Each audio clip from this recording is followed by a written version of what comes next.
예배 가운데 하나님의 은혜가 가득하기를 주님의 이름으로 축복합니다. 여러분, 우리 모두는 인생을 살아가며 한 가지 질문을 항상 떠올리며 살아가죠. 나는 누구이고 왜 무엇을 바라보고 살아가는 존재인가? 라고 말입니다. 이 질문은 단순히 철학적인 고민을 넘어서 우리의 방향과 삶의 목적을 다시 정립해 주는 것입니다. 즉, 다시 말하면 우리의 정체성이 무엇인가를 알게 해주는 그런 질문일 것입니다. 그렇게 우리는 흔히들 이렇게 생각하죠. 내 삶에 있어서 무엇인가 이룬다면 그것은 나를 증명하는 길이 될 것이다 라고 말입니다. 그래서 많은 사람들이 좋은 대학을 가기도 하고 안정된 직장을 갖기를 원하고 넉넉한 삶과 남들이 부러워할 만한 그러한 삶을 살기 위해서 무언가 부단히 노력하는 삶인 것이죠. 그런 것들이 나의 삶을 증명해 줄 것처럼 여기는 것입니다. 그래서 많은 사람들이 자신을 알리기 위해서 또한 남에게 뒤처지지 않기 위해서 열심을 내며 살아가고 있습니다. 그러나 그러한 삶 끝에 진짜 만족함이 있겠습니까? 오히려 더 큰 허무함과 공허함이 우리를 기다리고 있진 않겠습니까? 무언가를 성취해도 곧 다른 문제가 또 찾아올 것입니다. 잠깐의 기쁨은 온데간데 없이 곧 그 기쁨이 불안으로 바뀌는 순간이 올 것입니다. 우리는 다시금 이것만 괜찮아지면 더 나은 삶을 살 수 있을 것이다 라는 기대를 하며 다른 목표를 쫓아 살아가게 된다라는 것이죠. 이처럼 세상은 끊임없이 우리를 향해서 우리의 시선을 붙잡아 두고 끊임없이 무엇인가를 채우라라고 요구하지만 그 결과는 언제나 피로함과 원망함, 억울함 뿐입니다. 세상은 우리를 정체성이 없는 존재로 살아가길 원합니다. 흔들리는 존재로 이 세상을 살아가길 만들어가는 것이죠. 그래서 우리는 더욱더 분명한 자기인식, 흔들리지 않는 이 정체성이 필요합니다. 그것은 세상이 아닌 오직 하나님 안에서만 찾을 수 있는 그것입니다. 사랑하는 성도 여러분, 하나님은 우리에게 우리가 누구인지를 말씀해 주십니다. 죄인이지만 사랑받는 자이며 연약한 자이지만 은혜로 구원받는 자들이다 라고 말이죠. 그리고 이 땅에 살아가지만 언제나 하늘의 시민권을 가지고 살아가는 자들이다 라고 우리에게 말씀해 주십니다. 그 안에 살아가는 자는 세상에 줄 수 없는 평안과 기쁨의 소망을 누리게 되는 것이죠. 우리가 즐겨 부르는 찬송가 438장의 고백처럼 주 예수와 동행하니 그 어디나 하늘나라가 되는 그 은혜의 삶을 살아가게 되는 것입니다. 그러나 문제는 무엇입니까? 우리가 자꾸 그 믿음의 자리를 잃어버린다는 것입니다. 그 은혜는 잊어버리고 다시 세상적인 기준을 따르고 옛 자아의 방식대로 돌아가서 더욱이 힘들고 어려운 삶을 살아가는 것이죠. 그래서 하나님은 오늘 우리에게 다시 이렇게 말씀하십니다. 너희는 내게로 돌아오라 라고 말입니다. 사랑하는 성도 여러분, 오늘 우리는 다시금 그리스도인의 본분, 이것을 회복할 때입니다. 하나님께로 돌이켜서 우리의 정체성이 무엇인지를 확인하고 다시 그것을 붙잡고 믿음으로 살아가는 자가 되어야 합니다. 그렇다면 어떻게 회복할 수 있을까요? 오늘 요에서의 말씀을 통해서 하나님께서 우리에게 무엇을 말씀하고 계시고 무엇을 회복하기를 원하시는지 함께 나누며 은혜를 누리길 소망합니다. 첫째는 이제라도 회개하고 돌아오라라는 것입니다. 요엘은 환난을 당하고 있는 이스라엘 백성들에게 하나님께서 이렇게 말씀을 선포하라 하시죠. 너희가 돌아오라라고 말입니다. 우리 12절의 말씀을 함께 보실까요? 시작.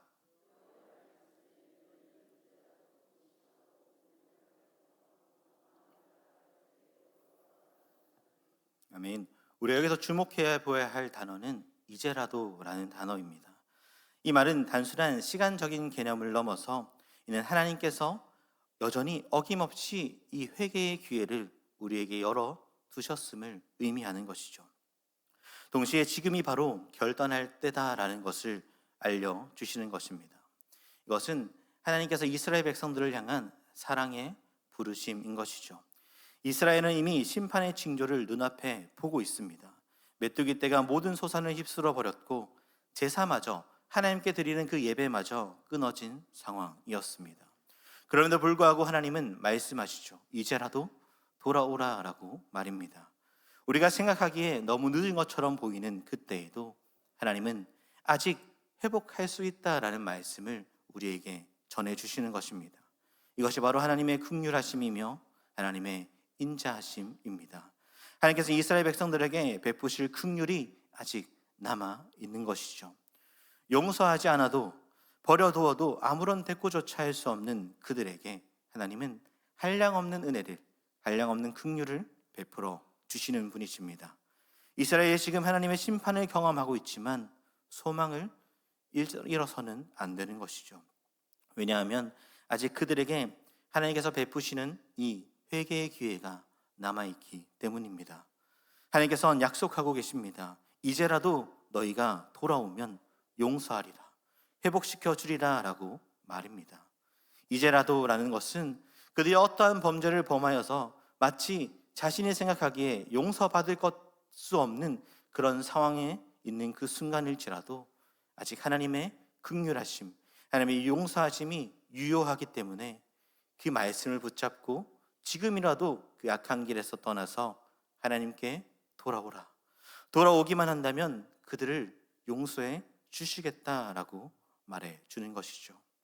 이 말씀 앞에서 이스라엘 백성들이 행해야 할 바른 모습이 무엇이겠습니까? 죄에서 떠나서 회개의 자리로 들어가는 것입니다. 그들이 행할 모습은 금식하고 울며 애통하고 마음을 다하여서 주님께로, 하나님께로 다시 돌아가는 것입니다. 하나님께서는 지금 그것을 요구하고 계시죠. 이스라엘 백성들은 환난 가운데 이 범죄함으로 인해서 심판의 그 순간 가운데 있을지라도 하나님은 어김없이 그들을 향해서 손을 내밀고 계시는 것입니다. 하지만 중요한 것이 무엇입니까? 그들이 전심으로 여호와께 돌아와야 한다라는 것이죠. 겉으로만 이번에 이 상황을 모면하기 위해서 회개하는 척하며 금식하는 척하며 우는 척하는 것이 아니라 죄에 대한 철저한 회개가 있어야 한다라는 것을 말씀을 통해서 이야기하십니다. 즉 전심으로 하나님께 돌아가는 것이죠. 이스라엘 백성들은 언제나 슬픔을 당할 때에 회개의 모습으로 이렇게 표현했었습니다. 머리에 재를 뿌리고 옷을 찢고 통곡하는 모습으로 말이죠. 옷을 찢는 모습은 창세기에서 야곱의 이야기를 통해서도 우리는 쉽게 바라볼 수 있습니다. 야곱이 자기가 가장 사랑하는 아들인 요셉을 잃게 되었을 때 그 다른 형제들의 이야기를 듣고 그는 이렇게 반응하죠. 창세기 37장 34절의 말씀을 우리 함께 읽겠습니다. 시작.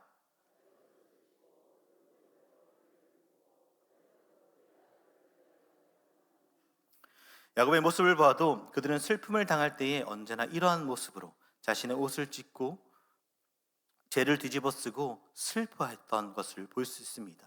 그러나 이 창세기 이 대목뿐만 아니라 다른 곳에서도 보면 한편으로는 그들은 남들에게 자신의 슬픔을 드러내기 위해서, 슬픔 당함을 어떻게 자랑하기 위해서 겉모습만 옷을 찢고 죄를 뒤집어 쓰고 울면서 나아갔던 모습들도 있다라는 것이죠. 그러한 자들에게 오늘 하나님께서 외의 선지자를 통해서 이렇게 말씀하고 계십니다. 우리 2장 13절의 말씀을 함께 읽겠습니다. 시작. 너희는 옷을 찢지 말고 마음을 찢고 너희 하나님 여호와께로 돌아올지어다. 그는 은혜로우시며 자비로우시며 노하기를 더디하시며 이내가 크시사 뜻을 돌이켜 재앙을 내리지 아니하시니라. 아멘. 너희는 옷을 찢지 말고 무엇을 찢으라 라고 말씀하십니까? 마음을 찢으라 라고 말씀하십니다. 찢고 여호와께 돌아오라 라고 말이죠. 하나님 앞에 돌아오기를 원하는 자들은 이러한 모습으로 나아가야 합니다. 겉으로 보여지는 그냥 행위적인 모습이 아니라 이제라도 라는 이 말은 단순히 시간의 긴급함뿐만 아니라 하나님께서 얼마나 오래 참고 기다리셨는지, 하나님께서 얼마나 우리를 사랑하시는지를 보여주는 그 대목이죠. 그런 말을 듣는 이스라엘 백성들은 자신의 옷이 아니라 자신의 죄악된 그 마음을 찢고 하나님 앞에서 멀어졌던 그 마음을 찢어버리고 다시 하나님께로 돌아가야 했습니다. 이것은 단순히 행동의 변화를 말하는 것뿐만 아니라 마음의 변화까지도 그들이 살고 있는 그 삶의 방향을 완전히 하나님께로 돌이키는 것을 의미하시죠. 진정한 회개는 겉모습이 아니라 마음에서부터 시작됨을 꼭 기억하십시오. 그래서 이 이제라도라는 표현, 이것을 생각하실 때에 단순히 지금 당장 돌아가야 되겠구나라는 것이 아니라 하나님께서 얼마나 우리를 기다리시고 사랑하시고 여전히 죄인을 향해서 하나님의 마음이 어떠한 곳을 향해 계시는지를 우리는 살펴보며 우리 스스로를 돌아보아야 할 것입니다. 사랑하는 성도 여러분, 이 말씀, 오늘 이제라도 돌아오라는 이 말씀은 오늘날 우리에게도 동일하게 주어지는 말씀입니다. 세상에 물들어져 있던 우리의 삶을, 무너져 있는 신앙의 모습을 식어버리고 아무런 의미 없이 살아가는 우리의 믿음의 삶을 주님 앞에 그것을 낱낱이 드러내고 지금 이 순간 이제라도 주님께로 돌아오라라고 말씀하십니다. 우리는 이 부르심 앞에 반응하며 나아가야 합니다. 오늘도 이렇게 부르시는 하나님의 음성 앞에 형식적인 회개의 모습이 아니라 잠깐 이 순간만 모면하려는 그런 얄팍한 그런 마음이 아니라 진정으로 나의 마음을 찢고 주님께로 온전히 돌려드리는 삶을 살아내시기를 주님의 이름으로 축복합니다. 그렇게 나아갈 때 어떻게 하십니까? 하나님은 어떠한 분이십니까? 13절의 말씀을 보면 하나님은 은혜로우시며 자비로우시며 노하기를 더디하시며 인애가 크신 분이시기에 하나님의 뜻을 돌이키실 것이다 라고 말씀해 주십니다. 지금 고난 가운데 있는 가운데서 심판 가운데 있는 그 순간에서라도 하나님은 뜻을 돌이켜 주시는 분이시다라고 권면하고 있는 것이죠. 이스라엘 백성들은 이 하나님의 성품을 의지해서 온전히 하나님께로 돌아가야 했습니다. 하나님은 모세에게도 이렇게 자신을 나타낸 분이십니다. 출애굽기 34장 5절에서 6절의 말씀입니다. 여호와께서 구름 가운데 강림하사 그와 함께 거기 서서 여호와 이름을 선포하실세 여호와께서 그의 앞으로 지나시며 선포하시되 여호와라 여호와라 자비롭고 은혜롭고 노하기를 더디하고 인자와 진실이 많은 하나님이라 라고 말씀하십니다. 또 하나님께서는 느헤미야에서의 말씀을 통해서 용서하시는 하나님께서 은혜로 긍휼히 여기시고 노하기를 더디하심으로 그들을 버리지 아니하였다라고 말씀하십니다. 하나님께서는 자복하고 전심으로 회개하고 나오는 자들을 은혜를 베풀어 주시는 분이십니다. 하나님은 자신에게 돌아오는 백성들을 결코 모른다 하지 않으시고 버려두지 않으시는 분이시죠. 그러한 긍휼의 하나님이심을 알고 이제라도 너희가 악한 길에서 떠나 하나님께로 돌아오라라고 오늘 요엘 선지자는 백성들을 향해서 선포하고 있는 것입니다. 그렇게 돌아오기만 한다면 하나님께서는 자신의 뜻을 돌이키실 것이다 라고 말하는 것이죠. 또한 재앙을 내리실지 않으실 뿐만 아니라 이렇게 하실 것이다 라고 말합니다. 우리 14절의 말씀을 보실까요? 시작.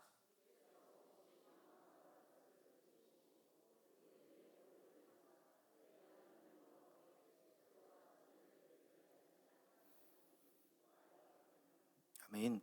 그렇게 마음을 찢고 하나님 여호와께로 돌아오는 자들에게 하나님께서는 재앙을 내리시 않으실 뿐더러 마음과 뜻을 돌이키고 복을 내려 주신다라고 말씀하시죠.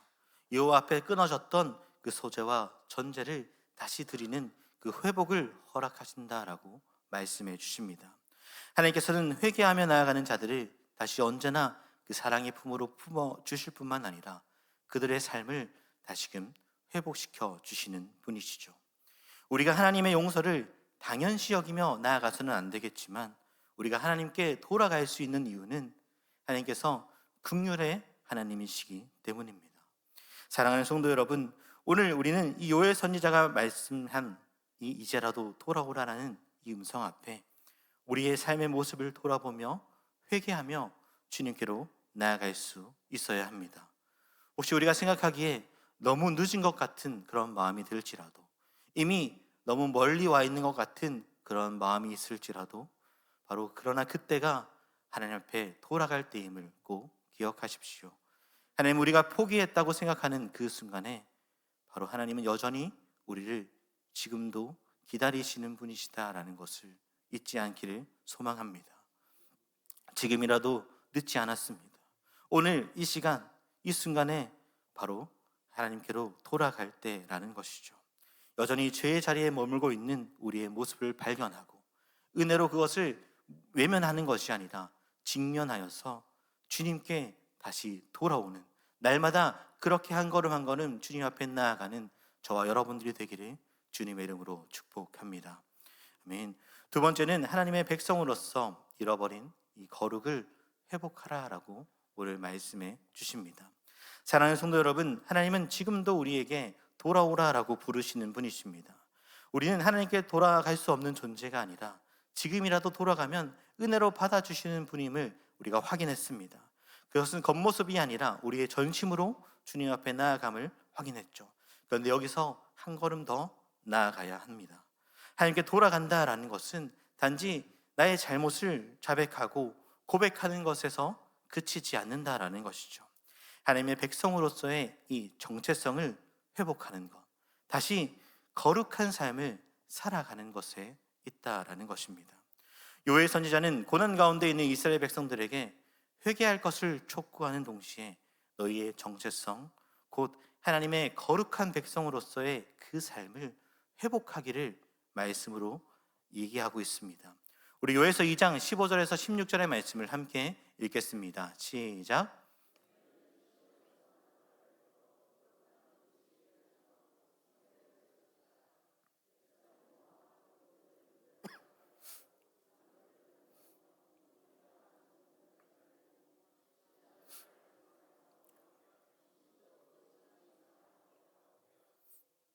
아멘. 요엘은 이스라엘 백성들에게 거룩한 금식일을 정하고 모든 세대를 모이라라고 명령하고 있습니다. 장로들뿐만 아니라 어린아이와 젖 먹는 자, 심지어 신랑과 신부까지도 모여서 누구도 예외 없이 이스라엘 백성들이라면 하나님 앞에 나오라라고 말하고 있는 것이죠. 나와서 무엇을 합니까? 회개의 기도를 하라라고 얘기합니다. 그 모임을 거룩하게 구별하여서 하나님 앞에 드리라라고 말하는 것이죠. 요엘은 범죄한 이스라엘 백성들을 모두 소집해서 하나님 앞에 너희가 이제 다시 거룩함으로 나아갈 것을 요구하고 있는 것입니다. 그리고 이렇게 선포합니다. 17절의 말씀입니다. 여호와를 섬기는 제사장들은 낭실과 제단 사이에서 울며 이르기를 여호와여 주의 백성을 불쌍히 여기소서 주의 기업을 욕되게 하여 나라들로 그들을 관할하지 못하게 하옵소서 어찌하여 이방인으로 그들의 하나님이 어디 있느냐 말하게 하나이까 할지어다 라고 말입니다. 이것은 단순히 의식을 하기 위해서 모인 것이 아니라 백성 전체가 하나님 앞에서 자신의 죄를 자복하고 하나님의 백성답게 다시 서기를 위하는 회복의 자리입니다. 여호와를 섬기는 제사장들이 하나님과 백성 사이에서 무엇이라고 기도하고 있습니까? 여호와여 주의 백성을 불쌍히 여겨 주옵소서 그들의 수치를 당하지 않게 하여 주옵소서 이방인들이 조롱하지 못하게 하여 주옵소서라고 고백하며 다시 하나님 앞에 모두가 나아가고 있는 것입니다. 한마디로 하나님의 백성으로서의 그 거룩함을 다시 회복시켜 달라라고 간구하고 있는 것이죠. 하나님의 긍휼을 구하고 하나님의 기업이 부끄러움을 당하지 않게 조롱당하지 않게 하시고 우리의 심판의 모습을 보고 그들이 하나님이 어디 있느냐라고 말하는 것이 아니라 다시 하나님께서 원래 이스라엘 백성들을 불러주셨던 그들의 모습을 회복하셔서 이 세계 가운데 그것을 나타내 달라라는 기도인 것이죠. 이러한 말씀 앞에 우리는 생각나는 성경이 있습니다. 바로 무엇일까요? 요나서의 말씀이 생각나는 것입니다. 니느웨에 가서 전한 이 40일 후면 이 성이 무너지리라 라는 그 말씀을 듣는 니느웨 백성들은 어떻게 반응합니까? 하나님의 심판을 들은 니느웨 사람들은 이렇게 반응하고 있습니다.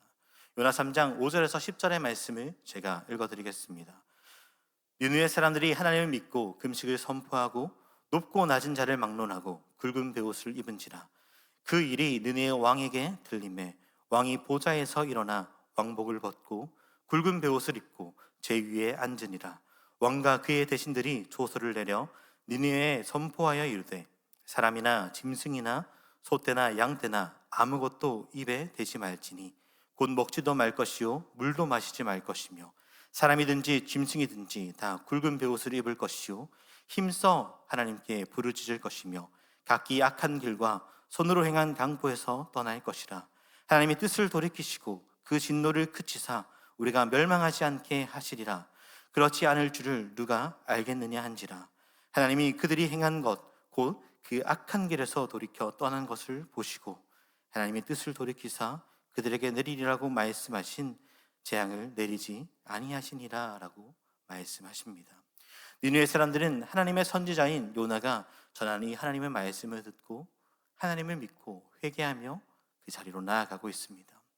금식을 선포하고 높은 자나 낮은 자나 막론하고 모든 사람이 굵은 베옷을 입고 짐승들도 굵은 베옷을 입고 금식하며 하나님의 뜻을 돌이킬 것이다 라고 기도하며 나아가는 것입니다.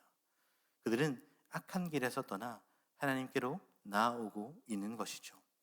이스라엘 백성들은 이와 같이 하나님 앞에 자신들의 죄를 자복하고 그들이 세상 가운데 보여주어야 할 하나님의 백성으로서의 이 거룩함을 회복해야 했습니다.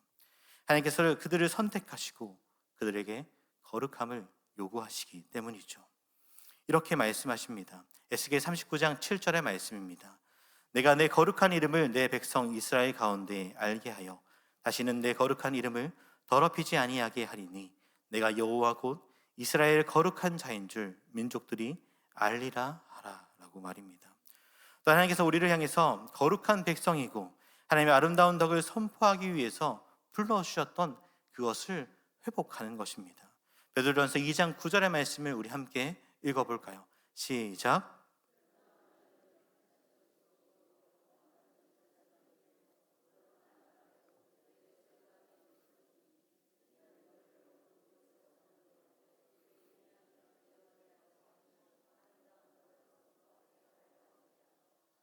아멘. 이스라엘 백성들과 하나님의 백성이 된 우리는 이 거룩함을 나타내는 자들이 되어야 합니다. 혹여나 우리가 잃어버렸던 아니면 잊고 있었던 이 거룩함의 모습이 오늘 이 저녁 가운데 이 말씀 앞에 다시금 회복되어지기를 소망합니다. 그러므로 오늘 요엘은 이스라엘 백성들을 향해서 거룩한 금식일을 정해서 성회로 소집하고 하나님 앞에 회개하며 그들이 잃어버렸던 그 모습을 간구하며 나아가는 이것을 선포하고 있는 것이죠. 이렇게 이스라엘 백성들이 자신의 죄에서 떠나서 자신의 마음을 찢고 하나님 앞에 나아갈 때 하나님은 어떻게 하십니까?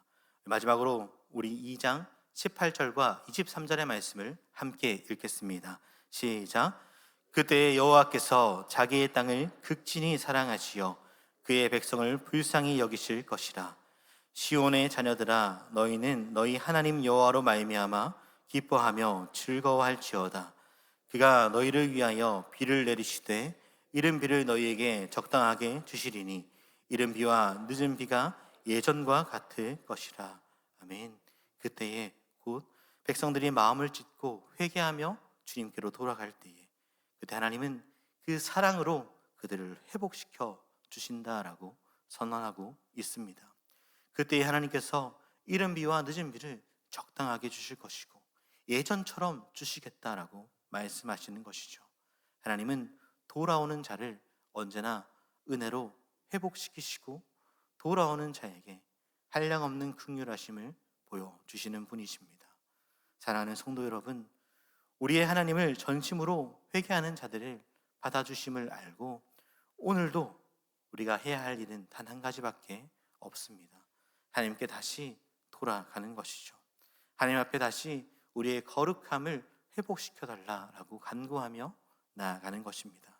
이 말씀을 의지해서 이 저녁 다시 한 번 더 믿음의 결단함이 있는 이 밤이 되길 소망합니다. 말씀을 맺겠습니다. 사랑하는 성도 여러분, 요엘 선지자를 통해서 들려주시는 이 하나님의 말씀은 오늘날 우리에게도 동일하게 주으시는 말씀입니다. 이제라도 돌아오라라는 이 부르심은 우리가 어떠한 죄 가운데 있든지 얼마나 멀리 떠나 있든지에 상관없이 지금 이 순간 회복의 문이 여전히 열려 있다라는 것을 우리에게 알려주죠. 그리고 그렇게 돌아갈 그때에 마음을 찢고 주님께 전심으로 돌아가는 그 순간에 하나님 우리를 사랑으로 다시금 덮어주실 것이고 회복시켜 주시는 그런 하나님이십니다. 그러한 하나님의 약속의 말씀을 믿고 오늘도 회개하며 주님께로 다시 돌아가기를 소망합니다. 더 이상 하나님께 돌아가기를 머뭇거리거나 주저하는 삶이 아니라 하나님의 은혜를, 하나님의 사랑을, 그것을 바라보고 날마다 주님께로 돌아가는 은혜가 있기를 주님의 이름으로 축복합니다. 우리 함께 찬양하며 기도 가운데 나아가시겠습니다.